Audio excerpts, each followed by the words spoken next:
Hey, welcome, all my right thinkers. Thanks for tuning in to check out your boy, P Funk. Thinking right out here in my lab where I do what I do for you. Oh, I got something good for you today. We back in school. The teachers don't preach. You better hear me good. I got something nice for you today. Good lesson. Let's go. Writers in 25 rules live by a storyteller. Story with a message. Message is in the story for life.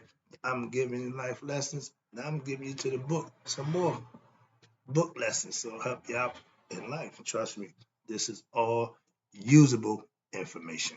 That's my point. All right, let's go. Writers in 24. Okay, I did that. Excuse me. Right thinking, mission. And that's what I'm on. I'm a little excited this morning. I got something good for you. I think you might like this. I hope you do. Well, let's go. Right thinking, mission. And that's what I'm on. Is to enlighten, inspire, educate, and motivate you, the individual, to a higher spiritual level of enlightenment. Right thinking way of life through mental and spiritual discipline daily will help and guide you to obtain your goal of spiritual enlightenment, aka know thyself. That's my goal as my mission is to get all right thinkers to know themselves. So I get the information, you follow it, and you implement it, and you will know thyself. So I ask the question, do you know you yet? A person who knows not and knows not that they know not is foolish. Disregard them. Don't be them. A person who knows not and knows that they know not is simple. I can teach them. You can be them. I got you. Stay tuned. That's what I do for you. A person who knows not and believe that they know is dangerous. Avoid them. Don't be them either. A person who knows and knows not that they know is asleep. I can awaken them. I'm the spiritual law clock. I'm here to wake you up with knowledge of self. Person who knows and knows that they know is wise. Follow them. All these persons reside in you. Right thinkers. Know thyself. And to my eye, be true. I'm back in the book. I'm finding some interesting lessons and I'm trying to get across. And only way I can do that is I like to get it from the book. Like I said, I'm gonna handpick some stuff out of here, read it to you. Hope you get the message. Break it down as I go. Hopefully, like I used to do. Ain't nothing changed. I still teach. Let's go. This day, right thing is we're gonna talk about Hekau or words of power, aka prayers. We know them as affirmations. Okay, but Hekau is spelled Hekau. Hekau mantra may be safely used by anyone. Okay, words of inspiration, words of motivation, affirmation, they can be used by anyone to help, watch this, steady the mind and help train it to what? Focus on wisdom, which will lead to what? Mental transformation. In order to change, a transformation had to take place. So let's understand that. And we can use words and mantras to help us along the way. That's what this lesson is about. I'm going to give you some words of, we call it words of power. Watch this. Sounds, words, religious sounds or scriptures from any language may be used to what? By understanding the meaning and repeating it for what? Several minutes. Prayer, chanting, whatever it is you do, that's what words of power is about. Now, it's important to understand that the Hekau will what? Will be given power by you and used and not the other way around. You give the words of power when you what? Manifest them, when you bring them to fruition, so to speak. So, okay. Therefore, it should have the effect of what? Elevating your mind. It should make a difference mentally. It should do something for you. The more they are used, the more they use, the more mental power one will have to what? Put oneself in a calm state and transport oneself to what? A higher psychological spiritual plane of consciousness, raising your conscious level, knowing thyself, enlightening your spirituality with what? With knowledge and the spiritual truth that you study and you master. Live by them so you know what they mean and what they can do for you. Listen, it's important to understand. And in any learning, understanding is the main factor. But you need to understand that every single time either prayer or heka is uttered, every time one is what? Moving closer to one's goal. My goal is to know myself. Once I do that, I can help others do the same. That's right thinking philosophy. That's how it came about. Now, in fact, every single time one even thinks about God, listen to this. It has to be the equivalent psychologically, a psychological effect of a visit to church or a deep meditation might be equal to a visit to what? Your temple or any religious pilgrimage center. You are the walking temple. You are the walking church. Once you think God, I keep telling you, you got conscious, it's God all the time. You ain't got to walk around raising the roof, praise the Lord, and asking the food. No, just be mindful of God, and your actions will be spiritually disciplined because you are God conscious. That's the whole concept. That's the process. When you go into prayer, you're asking. But when you go into meditative state, you are receiving. Receiving what? Information that you can use. The following heka, listen and watch this, were created by the author. They may be used in Egyptian or English. Heka may be given out by a spiritual preceptor, aka a preacher, a sage, a guru, or you may choose to make your own. For an example, they're going to lay it out for you. I don't pray out loud.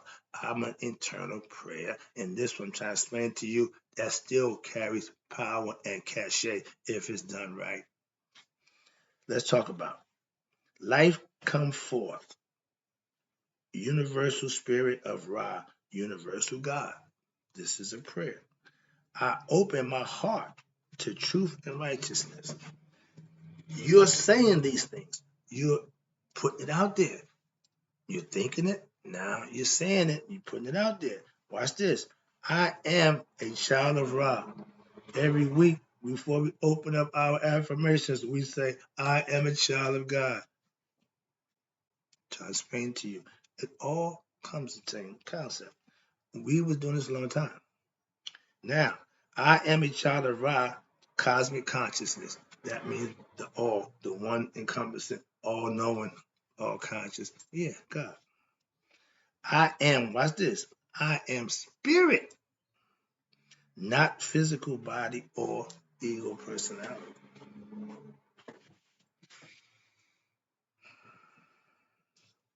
The following sections coming from the book of Coming Forth by Day.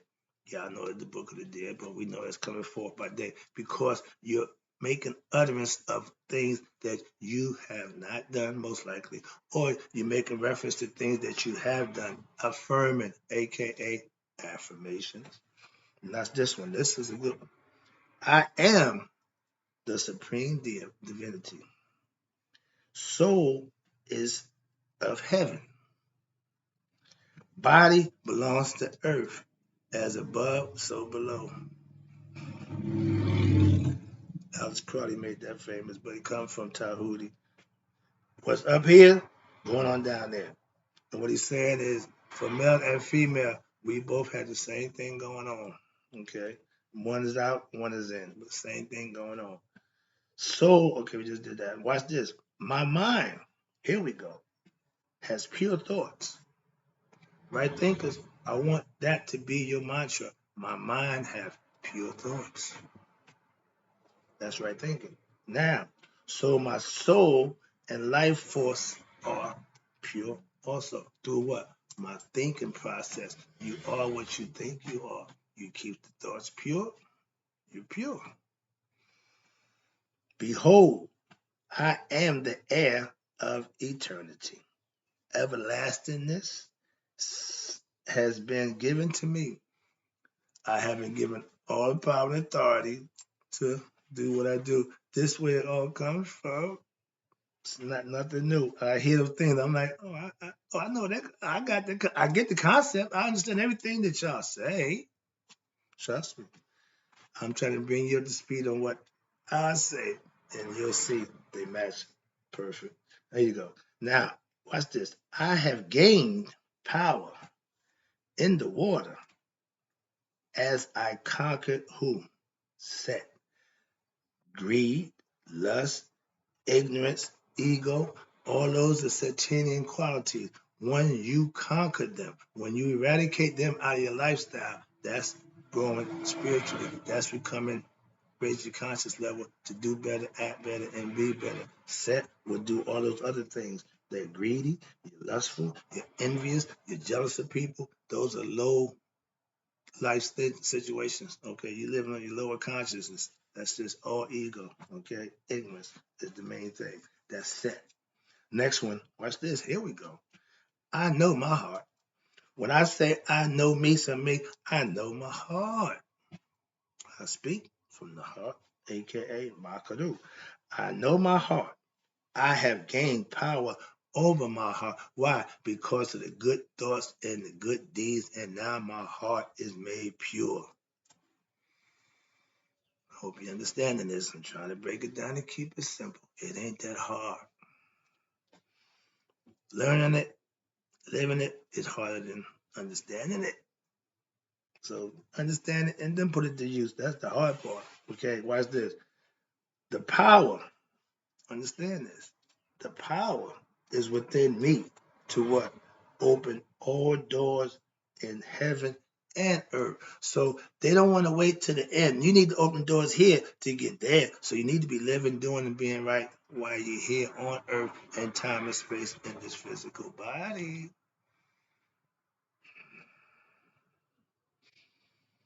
Last one.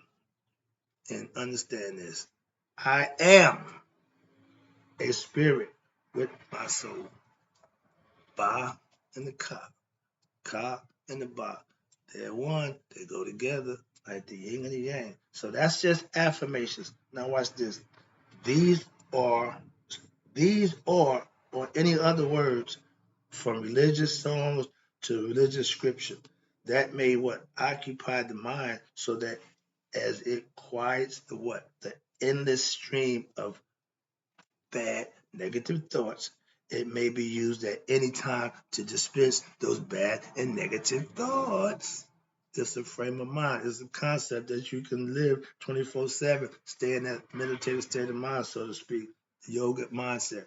I teach you that also. Watch this. Now, they may be repeated. These words, these praises and chants may be repeated aloud. But watch this. Boom.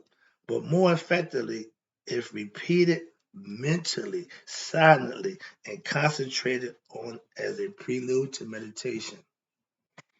When I communicate with God, I keep in mind those who I care about, those I know and love for. I put them in prayer. That's how I do it. It tells you right there. Calm down. Listen, prayers may be uttered, listen, at any time and should be reflected upon and, like the Hekau, should be what? Thoroughly understood before they are used. I say uttered. Everybody not prayer conscious or good at praying. So you can't put everybody in that predicament. You got guys who go to school to learn that. And those who do, I respect. Like I said, I'm not a preacher, I'm a teacher. So I respect the praying man. For those who not into that understanding, I know you're speaking from the heart, but I know that's what prayer means. But sometimes less is better. That's all. I'm gonna leave that there. I ain't going to that. I was told you don't pray for this, man. I don't tell nobody how to pray and where to pray. That's the waste of time. When a person is speaking from the heart, you should just accept that and move on. Some of us get a little carried away, okay? But some of us are better at it than others. I'm not one of them, so I keep it short and sweet. Less is better for me. But It's all more internal for me. That's what they try to tell you. It's all up here in here. It ain't but so much come out of here. That's for man. I talk to God. So y'all don't hear our conversation. All right, that's my concept. Moving on. Let me wrap this up. Oh, yeah, I got to get done. Okay. Watch this. There are especially effective, watch this, at the beginning and the end of what? The Hekau. Repetition during meditation. Allowing the mind to make what? That smooth transition. When they say still yourself, sit down, get your breathing in order, get comfortable, and then let the mind go another place. It's built for that. That's what it does. We call it astral plane or astral projection, whatever. But whenever you ain't went nowhere, your mind can go anywhere. So exercise that right to let it do that. It loves to do that. Trust me. It's communing with the higher self. So it's easy. Watch this now. When the mind make that smooth transition between what? States of relative and absolute reality. Again, when I go into my meditation state, I know I'm going into that state of mind. So I'm preparing, I'm practicing, I'm getting ready, I'm building up to that. And you take your time and you put that time in. It's your time. It's your time. So I can't put emphasize enough on that how important it is to do that. Life changer. Trust me. If you're not meditating, you don't know how to meditate, you should practice or get somebody to teach you. The next level means meditative is part of this, getting to the next level. It's a mental thing. It's a mind thing. In the same way as a practitioner of Indian Vedanta philosophy may greet someone with the mantra Om Tat Sa. A practitioner of Egyptian philosophy may use my favorite Hotep as a powerful reminder to oneself of one's true nature and that of his or her who is being addressed. We see each other as God beings, respectfully. Like when I got conscious, we just call each other God. They think they're God. Yes, you just unconscious of who you are, and we conscious of who you are. So to you, it's strange and different. But we need to get everybody conscious of the concept. It's only a concept. And let me get to this next part. I got some good stuff here, then I'm gonna wrap it up because I'm. Oh yeah, way past. I got to move. All right, here you go. Now this guy, this is Imblicus. He was initiated in 1 to 300 AD, but he was a philosopher. Listen to what he said. God creates the universe, time and space, and gives himself to them in order that what? They may exist. That's the spirit that's in us. Not long ago, watch this, but at every moment, creation is a continuous process that goes on at every moment due to what? The energy provided by who? God. However, God is above any creation or energy, sitting atop it, unchanged, ever full, beyond either existence or non-existence. God is both and neither at the same time. Got time to go through that, but that's the concept. Next one is, watch this. Now, images are tools to what? Help us understand that wonder and majesty that is God. Nature shows that also. But only, watch this, but only God knows God in God's true essence. Listen, therefore, in order to see God in God's essence, we must do what? Ascend to our what? God nature of Haru or Aset by what? Developing our qualities within ourselves, become a better you with pressing, mastering your qualities, each God and goddess. I've been explaining that to you for a while now. And guess what? In essence, we must consciously become one with God in order to what? Truly know God. That's why I'm big on that belief system don't work for me. I'm a Gnostic person. I need to know. And there's some things that you can do to know God for yourself. I know that for a fact. That's why I teach what I teach to you. And let's go. Moving on. Let me get to the next point. It says right here, I got them highlighted. To know God, men and women must go where? Beyond what? Thinking. Into what? The next realm of what? Intuition, aka knowing through what? Listening to the teachings, reflecting on them, and making the mind what? Still. Meditation again on those teachings. If you were to meditate on the lessons that you receive on a daily basis, it will take you to another place, a higher conscious level within yourself that you will know a little more about yourself from the spiritual aspect. Now, we get to the concept of the eye, of Ra and the eye of Haru. You see how where the eye is right here, it's inside the brain, representing the pineal gland.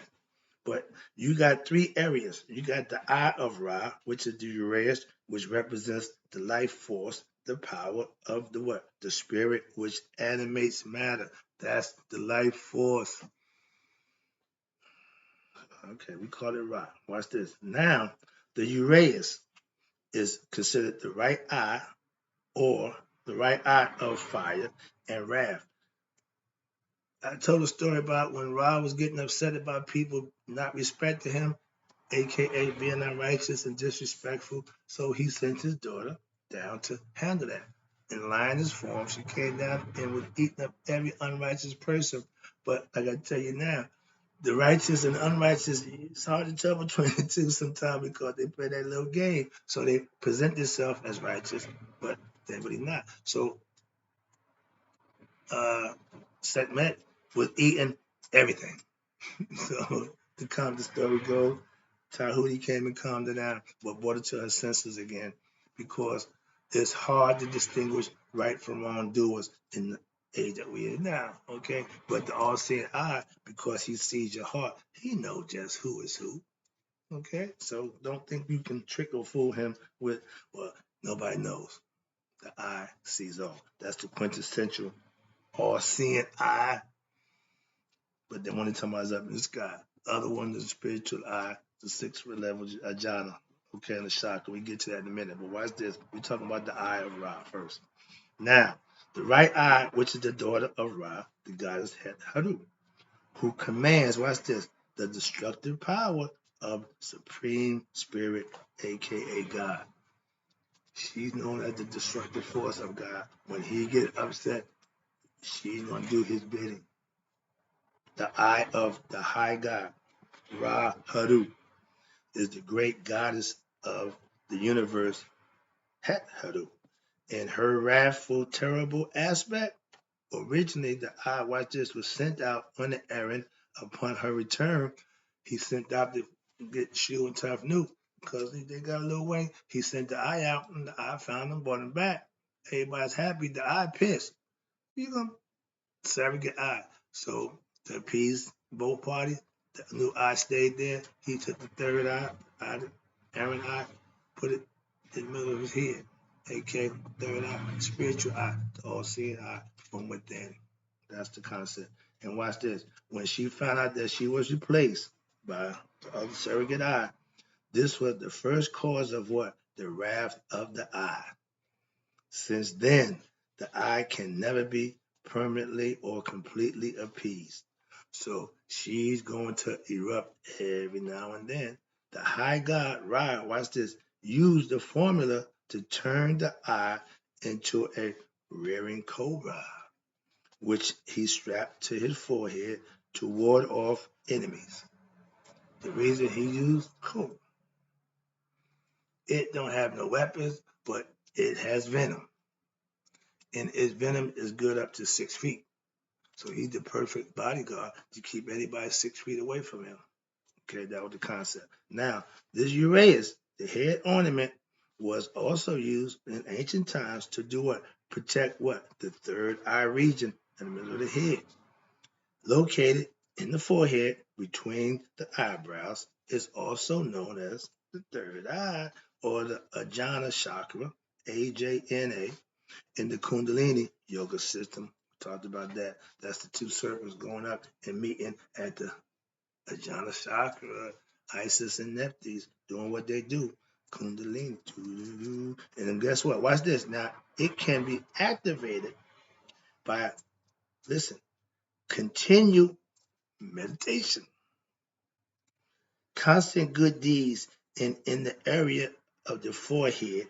It is a symbol of what? Watch this. Of the life force energy representing not only the visible warmth, the fire of the sun, but also the subtle energy, life force, which animates life. It implies that one has mastered and supplemented what? The sexual energy which gives everything life. Our sperm. hmm hmm Life force. If you disturb that 128 days, like the women got the cycle, men got a cycle too, where you purify your sperm by what? Supplementing your sexual energies, by not releasing it, saving it, storing it up, so to speak. There's another lesson, but that's the concept. And watch this. When you master and supplement it, the sexual energies, which give everything life, again, sperm, developing this energy, again, saving it, center allows us to what? To connect with the invisible world of what? The spirit, and thus to see spiritually. I love that concept. Okay, now let's wrap it up with, oh, yeah, it's a little long. Last one. Let's talk about when Haru, I'm going to do Vedana for now. I'm going to get to the room and wrap it up with Haru. When Haru's eye, the moon, was torn out by Set in the fight that they had, the god Thoth, Tahuti, okay, or Hermes Trismegistus, found it and using the formula below, turned it into the moon. When the parts of the eye of Haru are added up, it gives the answer 63/64, which approximate what? The whole number. One. One is the number. You know, I love that number. One is the number which symbolizes what? Oneness, wholeness, all sight, all knowing, the supreme being, the absolute. All these are titles and names that you call for the one. As long as the soul is involved in creation, which is matter, there will remain a small separation between what? The individual Ba and the universal Ba, the one. In order to become completely, listen, completely unified, merge into infinity, the individual soul of the enlightened being dissolves into the universal soul at the time of what? Death. That's the concept of going back home. E.T. phone home. But if that spirit is not enlightened, it don't know its way. So it can't go home. It had to be woken up, had to be found to lead you back to where you come from. Watch this now at the time of death. This is complete oneness with what? The divine. The missing part of the eye of Haru, that 164th, is added, watch this, by Tahuti through magic. The eye of Tahuti, thus through the magic of Tahuti, which is wisdom, knowledge, is the part representing our consciousness. The dash may be constituted to wholeness. What? Tahuti is an aspect of Ptah, the cosmic mind, and this aspect, Tahuti, symbolizes what? The higher consciousness, the mind of those humans who have attained the universal cosmic mind, aka Nihai, waking up, know thyself, anointed, Horushood, Christhood. But that's what happens when you do that. That's the goal. That's the point. That's my time. Hope you just lesson. Went a little long. I hope you got the message. That's what's important. I'm out.